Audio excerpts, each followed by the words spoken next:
नमस्कार। आज हम एक ऐसे विषय की गहराई में उतरेंगे जो कृषि और प्रतियोगी परीक्षाओं, खासतौर पर बीपीएससी, दोनों के लिए बहुत जरूरी है।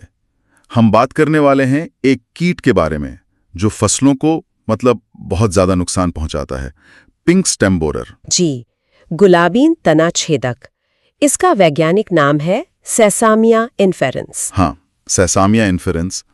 तो हमारे पास जो स्रोत हैं उनके आधार पर हमारा लक्ष्य है इस कीट के पूरे जीवन चक्र को समझना, ये कैसे नुकसान पहुंचाता है, इसकी पहचान कैसे करें और सबसे जरूरी इसका प्रबंधन। बिल्कुल, इसका मैनेजमेंट कैसे किया जाए। तो चलिए इस जानकारी को परत दर परत खोलते हैं।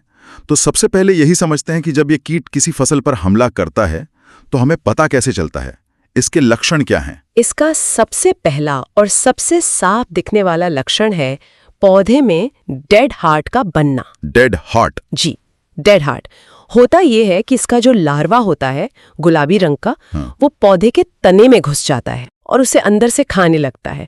इसकी वजह से जो पौधे का मुख्य केंद्रीय हिस्सा है वो सूखकर मर जाता है। ओहो, इसी को डेड हार्ट कहते हैं। अच्छा, ये कीट पौधे के दिल पर ही, उसके तने पर ही सीधा वार करता है एक तरह से, हाँ, जिससे पौधा फिर आगे बढ़ ही नहीं पाता।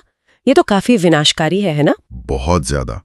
खासकर अगर ये हमला पौधे की शुरुआती अवस्था में हो तब तो पौधा वहीं खत्म हो जाता है। ये तो हुई नुकसान की बात, पर अगर हमें खेत में ये कीट दिखे तो हम इसे पहचानेंगे कैसे? इसके अलग अलग चरण भी तो होते होंगे। बिल्कुल, इसकी पहचान इसके जीवन चक्र के 4 मुख्य चरणों से की जा सकती है, जैसा कि हमारे स्रोत में तस्वीरों के साथ भी दिखाया गया है। हाँ, तो सबसे पहला चरण अंडे।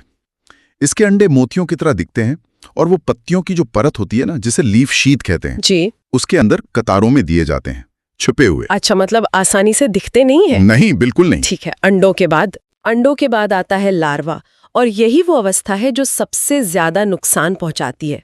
यही असली विलन। जी हाँ, ये गुलाबी भूरे रंग का होता है और इसका सिर वो गहरे या काले रंग का होता है। और इसी गुलाबी रंग की वजह से इसे पिंक स्टेम बोरर कहते हैं। बिल्कुल सही, यही इसकी पहचान है, गुलाबी शरीर और काला सिर। ठीक है, और लार्वा के बाद? इसके बाद आती है प्यूपा की अवस्था।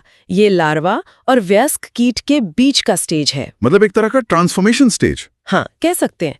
ये ज्यादातर तने के अंदर ही बनता है। और फिर आखिर में आता है वयस्क कीट, जो कि एक पतंगा होता है। एक मौत। जी, इसका रंग पुआल या भूसे जैसा होता है, स्ट्रॉ कलर्ड, और इसके पंख सफेद होते हैं। तो संक्षेप में पहचान के लिए 4 चीजें याद रखनी है।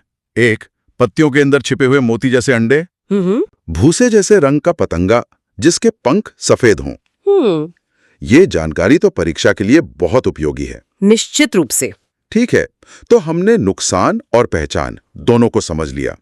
अब सबसे जरूरी हिस्से पर आते हैं, इसका नियंत्रण या प्रबंधन कैसे किया जाए? स्रोत के अनुसार इसके प्रबंधन के लिए एक बहुत ही वैज्ञानिक और चरणबद्ध तरीका बताया गया है। सबसे पहली और सबसे महत्वपूर्ण बात यह है कि छिड़काव तभी करना है जब कीट का संक्रमण इन्फेस्टेशन 10% से ज्यादा हो जाए। 10% से ज्यादा?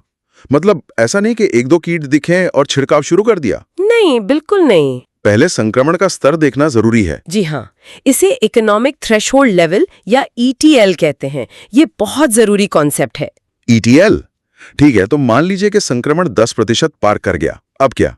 तो ऐसी स्थिति में 2 कीटनाशकों में से किसी एक का छिड़काव करने की सलाह दी गई है। अच्छा, कौन कौन से हैं वो? पहला है फॉस्फेलॉन 35 EC। फॉस्फेलॉन 35 EC? इसकी मात्रा है 1150 मिलीलीटर प्रति हेक्टेयर। 1150 मिलीलीटर प्रति हेक्टेयर? जी। या फिर दूसरा विकल्प है क्लोरिन ट्रानिलिप्रोल 18.5 SC। क्लोरिन ट्रानिलिप्रोल, ये नाम थोड़ा मुश्किल है। हाँ, ये नई पीढ़ी का कीटनाशक है। और इसकी मात्रा बहुत कम है। कितनी? सिर्फ 150 मिलीलीटर प्रति हेक्टेयर। बस, एक तरफ 1150 और दूसरी तरफ सिर्फ 150। इतना ज्यादा फर्क क्यों? ये टेक्नोलॉजी का फर्क है। क्लोरिन ट्रानिलिप्रोल ज्यादा टारगेटेड है, वो सिर्फ हानिकारक कीटों पर ही असर करता है, इसलिए उसकी बहुत कम मात्रा भी काफी असरदार होती है। वाह, ये ज्यादा आधुनिक और पर्यावरण के लिए शायद बेहतर है, कह सकते हैं। और ये छिड़काव कितनी बार करना होता है? इस छिड़काव को 20 दिनों के अंतराल पर 2 बार करना चाहिए। 20 दिन के गैप पर? जी, ताकि जो बचे हुए लार्वा या नए अंडे से निकले लार्वा हैं उन पर भी काबू पाया जा सके। तो पूरा प्रोटोकॉल है, पहले 10% संक्रमण की सीमा देखो, फिर 2 विशिष्ट दवाओं में से एक चुनो, उनकी सटीक मात्रा याद रखो। हाँ, मात्रा बहुत जरूरी है। और फिर 20 दिन के अंतराल पर 2 बार छिड़काव। ये तो बहुत ही सटीक जानकारी है। बीपीएससी जैसे एग्जाम्स में बिल्कुल ऐसे ही सवाल आते हैं। जी, यहाँ ध्यान देने वाली बात यही है कि कैसे एक छोटे से कीट का प्रबंधन सिर्फ रसायन पर नहीं बल्कि उसके संक्रमण के स्तर, सही दवा के चुनाव और उसके इस्तेमाल के सही समय पर निर्भर करता है। ये कृषि विज्ञान में सटीकता के महत्व को दिखाता है। बिल्कुल। और ये हमें एक बड़े सवाल पर सोचने के लिए भी छोड़ जाता है। आज हम कीटों को नियंत्रित करने के लिए रसायनों पर और उनके सटीक उपयोग पर निर्भर हैं। पर क्या भविष्य में हम कीटों के जीवन चक्र और उनके व्यवहार को इतनी गहराई से समझ पाएंगे कि हमें रसायनों की जरूरत ही न पड़े? हाँ, कि हम बिना रसायनों का इस्तेमाल किए केवल जैविक या प्राकृतिक तरीकों से ही ऐसे हमलों को होने से पहले ही रोक सकें? ये एक बहुत अच्छा सवाल है और वैज्ञानिक इस दिशा में काम कर भी रहे हैं, जैसे फेरोमोन ट्रैप्स होते हैं या फिर मित्र कीटों का इस्तेमाल। तो भविष्य शायद इसी दिशा में है। उम्मीद तो यही है। तो आज की इस गहरी पड़ताल का सार यही है कि सेसामिया इन्फ्लुएंस एक शातिर दुश्मन है, लेकिन उससे लड़ने के लिए अंधाधुंध गोलीबारी नहीं बल्कि ईटीएल पर आधारित एक सोची समझी सर्जिकल स्ट्राइक की जरूरत है। इस पर विचार जरूर कीजिएगा।